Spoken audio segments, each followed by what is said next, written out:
Peoples party کے دوستوں سے کہنا ہے کہ یار قسم لے لو ہم تم سے نہیں لڑنا چاہتے. کراچی کی سڑکوں کے ہر کھڈے کی قسم, پانی کے بکتے ہر ٹینکر کی قسم, بندے مارتے ہر ڈمپر کی قسم, چھینے گئے ہر موبائل ہر موٹر سائیکل کی قسم, جلنے والی ہر فیکٹری چلنے والی ہر کھٹارا بس کی قسم, موئنجو دڑو بنے اندرون سندھ کی قسم, استبل بنے ہر سکول کی قسم, کھنڈر بنی ہر ڈسپینسری کی قسم. بھائی پنجاب والے کیوں لڑیں گے؟ ان کے پاس ہیں میٹروز, موٹر ویز اور اورنج لائن. ان کے بچوں کے پاس ہیں ہونہار اسکالرشپ, دانش سکول اور اس کے ساتھ ساتھ لیپ ٹاپ. اور سب سے بڑھ کر سندھ سے جو پنجاب آتا ہے وہ لاہور کا ہی ہو جاتا ہے, اس کو دل دے جاتا ہے.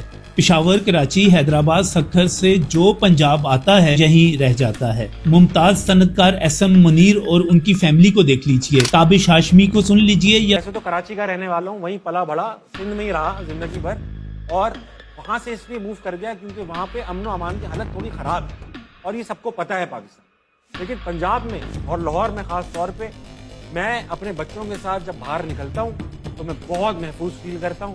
سعدیہ امام کو سن لیجئے. بہت خوبصورت. لاہور آ جائیں تو ویسے صفائی ستھرائی, صاف سڑکیں دیکھ کے یقین جانے دل کرتا ہے کاش یہاں کے حکمران کچھ دیر کراچی لے جائیں. تو بھائی لڑائی کیسی؟ مقابلہ تو کارکردگی کا ہے, ترقی کا ہے, خوشحالی کا ہے. آئیے ڈٹ کر کرتے ہیں.